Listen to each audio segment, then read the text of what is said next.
We got a great episode for you, and welcome in a crowd favorite. He's a defensive tackle listed at 6 foot, 282 pounds, Kaden Beatty. But first, the intro. If you're interested in being great, you better look hard into Washington State. You want to be great? Go to Washington State, baby.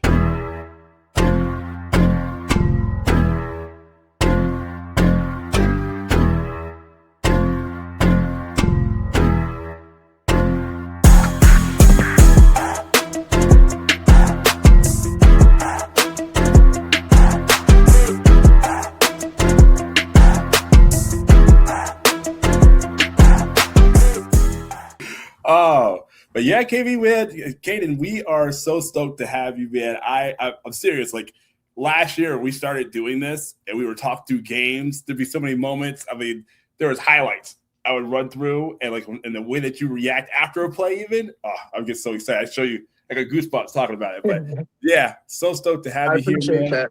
Of course, Thank you. I'm happy to be here. I've watched a few of your guys' episodes, and I'm tuned in here and there. So I appreciate you guys having me on, and I'm excited. So let's do it. I love it, man. I love it. Well, yeah, and that, as we're getting this situated, just know as we lay these questions out, it's obviously just an open conversation. Feel free to like, oh, let me stop, pause. Story time. Any and all questions we ask is always followed with a why. But I guess, just to jump right into it, if Kaden, if you had to describe the group, the D-line crew in a word, if you don't mind, man, what would that be? What would that word be? Yeah, I would say high-motored. I guess that's 2 words, but you put a hyphen in there. That's 1 word. Yes. So I would say high-motored and just a relentless group who until the 4th quarter, until overtime, double overtime, will give you and I know this group will go to the final snap. And this year we're really talking about finishing, and because Washington State has consistently been pretty good early on in the season and then fizzled away towards the end. So definitely within our defensive line group, I've just been trying to preach to the guys having a relentless motor and getting yourself to that ball no matter what cost. Every single play, sideline to sideline, just being relentless and high-motored. So that would be the word. I love that. That's perfect. Man, and speaking about just, D-line, as Gavin's professed before, I don't go into too much accolades. It was like 50,000 years ago, but at the time I played defensive line, and I actually started as a defensive tackle. So this question is very specific. It's our fan base, we'll try and explain the specifics, but because I am such a nerd out with defensive line, I'd love to hear from you, KB, man. By the way, I don't want to assume, what do you go by? Do you go by KB? You go Kaden? What works best for you? Yes, sir. So usually I go by KB around the facilities and stuff, and yeah, either Kaden, Beatty, KB, any of it is good for me. So. Sweet. I feel like we've already met you before because we watched between people that are being interviewed that talk about you and or when you talk about you're being interviewed. So I just felt really confident for some reason, just coveted hard with the KB, and I was like, maybe I should ask. It works. I appreciate you, but yeah, just to kind of geek out a little bit on defensive line, I'd love to hear if you had a choice, and I know it's based on strength, right, at where you line up as a DT. What would you prefer? Do you prefer lining up as a 1 tech or do you prefer lining up as 3 tech? And I'd love to hear your reason why. Yeah, so I would immediately go to 3 tech just because 3 tech, that's usually the position to rush the passer. So I want to get after the quarterback, and usually when you're the 1 tech, sometimes you got to take that hard double team. And I'm the type of guy who just wants to get vertical, penetrate the offensive line, find the ball, and get the ball. So I like being singled up one-on-one. And once it's one-on-one, it should be, we like to say, barbecue chicken. You gotta cook them up. It's one-on-one when you're one-on-one, and go get that sack. So. And for the people that don't know the techniques, can you kind of talk about with Bray, what techniques the D-line does use? Are you going 1? Is there are you stand up? Just can you kind of talk through those a little bit? Yeah, so we'll range anywhere from, we'll be at a 0 at times, which is right over the center. We'll be a 1 tech, which is shaded on the side of the center. And then we'll be all the way to a 2-eye, which is the inside tip of the guard. And then will be either a 3, which is the outside tip of the guard, and then the 4-eye is the inside tip of the tackle. So we'll go all the way from 0 all the way out to 4-eye. And so, like, if you imagine there's 5 linemen here, and so it's literally from here all the way out to basically inside the tackles. So, and I'm hoping even more that we get into camp, get into a little more pass rush schemes, blitz schemes. They might even bump us out slightly to that 5 position, which is outside the tackle, where we'd be playing like kind of like a hybrid DN. And I'd like to get after the tackles a little bit over there. So it'd be nice. 2 hands down, 1 hand down. What do you like doing? I like doing 1 hand down. I like having the other one just hanging, ready to fire off and to smack somebody in the mouth. So I usually like having just 3-point stance, 1 hand down. Nice. Smart. I love it, man. I love it. And I just want you to know, KB, I had scribbled down a prediction. And of course, I thought 3-tech as well. I had a feeling. I was like, man wants to move around, be quick. Yeah. Yes, sir. Right? It's also nice because naturally, as you know, you end up on pass rush plays having like a 2-lane maneuver. So you can feel things out. You can wiggle. You can either get on the outside of that guard or go inside towards the center. So I love it, man. Exactly. Yes, sir. Fantastic. And then feel free, Nosy, if you want to jump in with one of your questions. I know I selfishly, I'm more than happy to run through any and all of mine. Let me. I'll sprinkle in a couple here. I think it kind of leads into talking about the 1 technique, 3 technique. All the way about up to the 5. So this being your 3rd coaching regime in 4 years, dating back to Kent State, and again probably 3 different schemes. Have you found that obtaining that knowledge of those 3 schemes, the concepts, or I guess in that case 2, going into your 3rd, has that made the adjustment getting into Bray's defense a little bit easier? Oh, definitely. And it's also it makes me realize how grateful I am to be inside of Coach Bray's defense. He's all about letting his DTs eat. And so when he told me that, when he was like recruiting me back to Wazoo with the new coaching regime, I was hype. I'm not going to lie. I was excited because he's all about an attack defense. He doesn't want his defensive tackles just being people eaters and space eaters where they just are holding blocks. And I've been in defenses before where they're telling us, you got to hold that block, let the linebackers eat. And then when these linebackers aren't filling the gaps, it's no good. And I'm a type of guy where I'm selfless and I want our team to do the best they can, but I'm not going to lie. I want to eat and I'm going to show you and tell you, and you're going to hear it after the play too once I do. So that's like the type of defense and the type of D tackle that Coach Bray wants, and I'm ecstatic about it. So love that. And with this defense, and especially just the defensive class you've brought in, I mean, we talked about the stable of guys you've got in the D line. You kind of mentioned kind of like the high motor. How do you see this blend of, I mean, there's six, 7 guys, it seems like. There could be more. I'm just off the top of my head that, I mean, talk about the 4th quarter, like, having that high motor being fresh, like how is that kind of, has there been a lot of rotation, or has it been a lot of kind of your, 3 guy, your first 3 down or 2 downs and your 3rd down or passing situations? How is that? And again, not trying to get any secrets, just kind of how have you seen that play out this offseason? Yeah, I'm seeing us definitely have like that hockey line change style where kind of similar to last season with the Cougs, where we had a bunch of depth as well at DT and we were changing in and out. And then towards the end of the season, some like myself and some other guys got banged up and injured. So it wasn't as much of a shift. But I'm definitely expecting us to be able to switch guys in and out every couple plays here. And obviously, if it's a hurry-up team or you got to stay on the field for 5, 6, 7 plays, that we have the conditioning and we've been working hard enough where we'll be able to do so. But it is nice on defensive line. That's the advantage we have on the O-line is get some fresh legs in there, some guys who will go eat on play 10 of the drive when the O-line is huffing and puffing.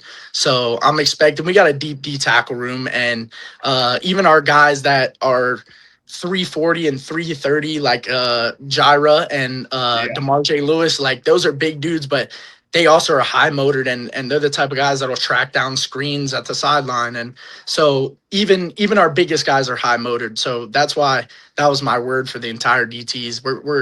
We're guys who get after it and we're intense and we want to get to the ball and make plays and fly around.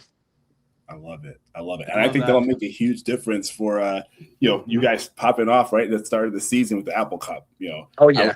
Right? As there was an episode, right, Nosy, we were talking through, and I was getting real stoked because I watched the spring game for the Washington Pups, and I think you guys are going to have some missions, especially at that D tackle spot. I think you guys are going to cause some havoc. It'll be great, man. Definitely. Awesome. And they have some big time returners coming back and a real solid O-line over there. Yeah. So it's going to be an amazing challenge for us. And once we beat those guys game one, it's just going to take off after that and show that the Pac-12 is still a dominant force, and we're a dominant force in the Pac-12.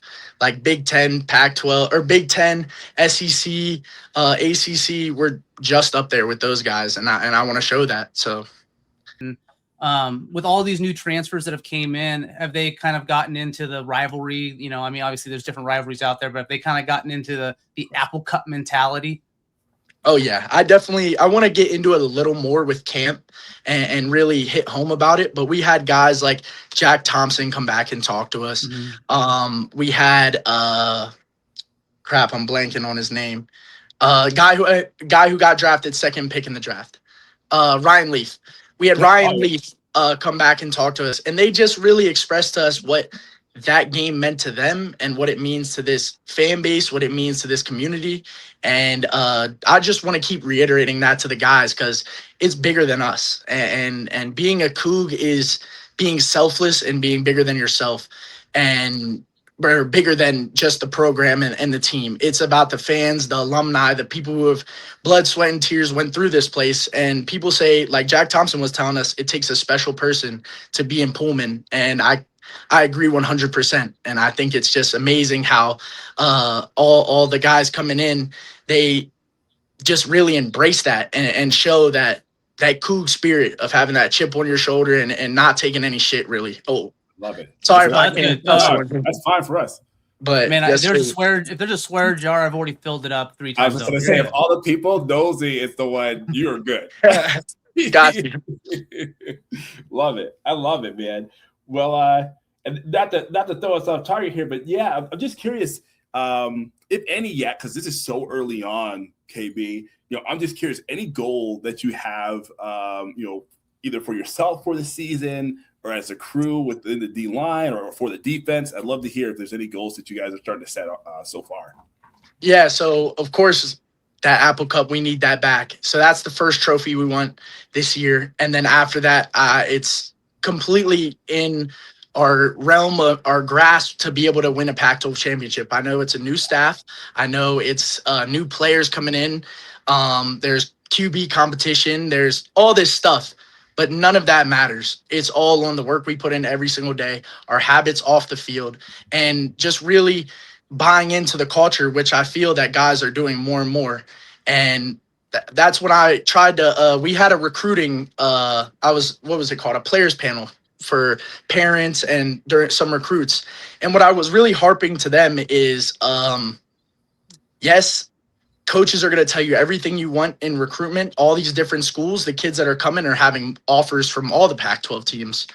And why I think they should pick Washington State and why Washington State is special is because of the foundation that the leaders and the players here are leaving for years to come. We're all about being good people on and off the field, or good men off the field, but being terrorizers on the field and being people who are going to be in your face, smack talking, and to basically be showing that we live with that chip on our shoulder every single day. That's what Pullman has, and that's what we embrace being in Pullman, and that we're making a culture here and building on the culture that was already set and setting a new standard of just greatness in this new Pac-12. So.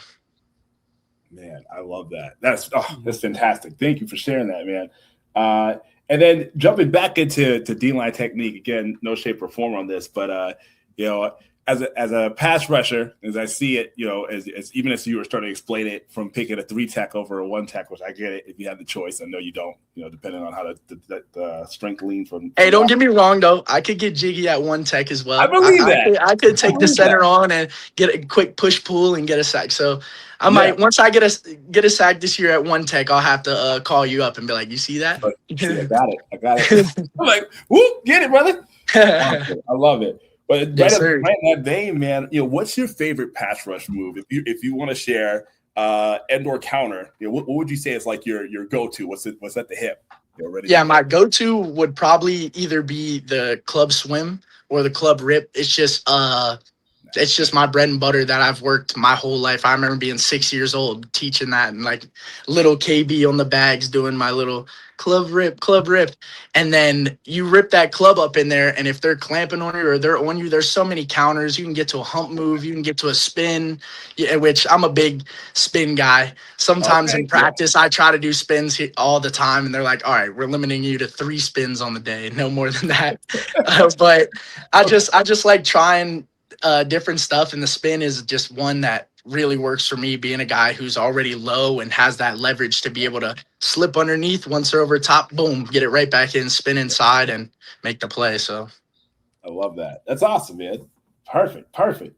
And then Ray, I was like, what would you say you have, and I feel like this answer, based on what you said earlier, on the wall before you shared the faces and the names, I'll still ask you, what player do you like that you either look up to, past, present, or future, or someone that you try to emulate in your game at this point, KB?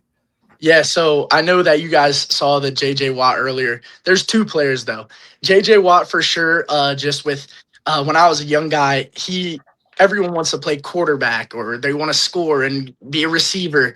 But I watched this guy win, 3 Defensive Players of the Year, and he's catching pick sixes, he's getting sacks, he's getting up doing dances, and they throw him in on tight end on the offense. He's scoring a touchdown there, and I was like, wow, like being a D lineman just seems like the dream. And so that's where I feel like it really like stirred up in me, JJ Watt with the D line. But I'm also a big time Baltimore Ravens fan. I was born in Baltimore, and my family I moved. I'm the youngest. We moved out of there when I was 1, so I don't really claim there. I claim Virginia Beach more as like my home, but Baltimore is where my family still resides and where we're like my aunts and uncles, and so that's like home to me. Yeah. And the reason I wear number 52 is for this guy, Ray Lewis. I just try to emulate him, and he's the greatest to ever do it in my eyes. And just the way he's a vocal presence, that's what I want to bring. The energy, the vocal presence, the intensity that he brings. He changed the Ravens culture and just their identity. Really just him as a man. And of course he had Ed Reed helping and stuff, but just what he brings every day.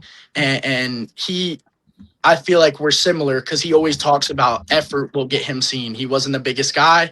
He wasn't strongest, fastest, but his effort was top notch. And that's how I feel like I am. And that's how I try to mimic in my game, the effort on every single play. So, man, and we see that translated out. Perfect choices. I love it, brother. I thought Baltimore. I'm thinking Suggs or Haloti, but Ray's a stud. Yeah, right. Got a little screw loose. So I'll jump in here. So one I had kind of just thinking about your time before kind of the Cougs and with the Cougs is just with the head coaches, right? Usually practices seem to kind of fluctuate depending on what their specialty is, defense, offense. Last year you were defensive minded coach. Now you've got another offensive minded coach. How have you seen the balance? Has there been a balance that Moore's done this year with the offense and the defense, or making sure that they get their flowers, if you may, from practice to practice? Then I guess, the added part to that is the dominance we've heard the defense have this year, this off season. The second part will be have you seen them get a little more ground, or is the defense still kind of, we are who we are type of deal? Yeah, so I'll start off with the Coach Moore. Now that he's the head guy, he's not the OC anymore. You could still feel he kind of favors offense here and there, but he definitely gives us our flowers and definitely shows love, and will be over on the defensive side talking good to us and whatnot. So he does a hell of a job. He's just awesome all around. But I think a big part of why Coach Moore doesn't have to be very involved with the defense is because of Coach Bray. Coach Bray is just, this guy is one of the smartest individuals I've ever met. He is so football smart. I just want to pick his brain all the time and talk to him, because he just knows everything, it feels like. It's crazy to me. He's just so educated and intelligent with the game of football. And I think there's no one better to be our DC, because he's also someone who knows the game, but you could tell he loves the game. And he will do anything for us to win. And that means if he's got to be in there till midnight and then he's got to show back up at 5 a.m., he's doing that. I remember there was a story where it snowed outside and his car couldn't get down the hill that he drives to practice every morning. This guy walked 40 minutes to practice during a snowstorm. And also, he didn't even have to be there. It wasn't practice. It was workouts for us. So it's led by our strength coaches. He doesn't even need to be there. He could have easily said, "Oh, it's snow and my car can't even get down this. I'll just watch film at the house today." No, this guy put on his snow boots and trekked all the way to the football facility. And yeah, that just speaks volumes to me. And as an intense, excited person about football myself, I love him as my D coordinator. So. Yeah. And then, sorry, what was the second part? Oh, it was kind of just leading on, just, I mean, just to be frank, the defense has won the offseason, or, from, spring game, this and that. In our eyes, right? In our eyes. So again, you guys might be, measuring it from a different perspective, but when I'm seeing sacks, picks, TFLs, which I love seeing. And I'm an offensive guy. I love, if you got a defense that's taking care of business, it makes your life as an offensive guy real easy, because it's like, I don't have to press. I don't have to go 50, 70 yards every drive, because you know what? Maybe we stall. That's okay. Our defense got us covered. We'll figure it out. We'll make adjustments and we'll come in. But just and again, having a defense makes your offense better, especially if you're playing your ones and all that every day. How have you seen the offense from your eyes progress as this off season has gone on? Yeah, I've really just seen the quarterbacks all starting to mesh completely with the offensive line. And I feel like that's one thing that's huge is you could be the best quarterback in the world, but if your O-line doesn't trust you and really you don't take a command of the entire offense, then you're going to be no good.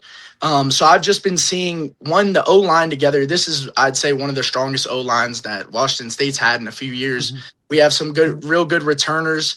We got just some depth, and I think they're going to be incredible up front, and that's what makes it fun for me in practice. So if we're whooping them, we should be pretty good.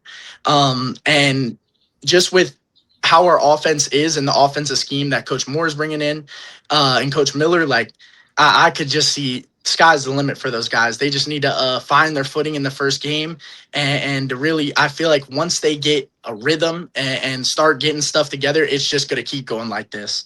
So they just need more reps together, and they'll be good to go. Yeah, we got the perfect recipe to get the ingredients together. I love it. I love it. Well, yes, sir. I know we're looking at it. We only want to steal so much time. Let's see if any other questions. Nosy, I guess our as we get close to wrap up here. One, any shout outs you want to make, KB? I know, I'll say this: I haven't watched the episode just yet that we have for Nyland Brown, but it sounds like he was giving you some love as well. So really, yeah, of course. He was like, he couldn't stop talking about you. But yeah, I was like, if you don't mind, any shout outs you want to share, it could be anyone and everyone. Yes, sir. Yeah, I definitely want to give a shout out first and foremost to the Lord. God has been a big part in just this team, and we've been having Bible studies Tuesday, Thursdays, going to church together on Sundays, and I think it's just growing our relationship with each other even more.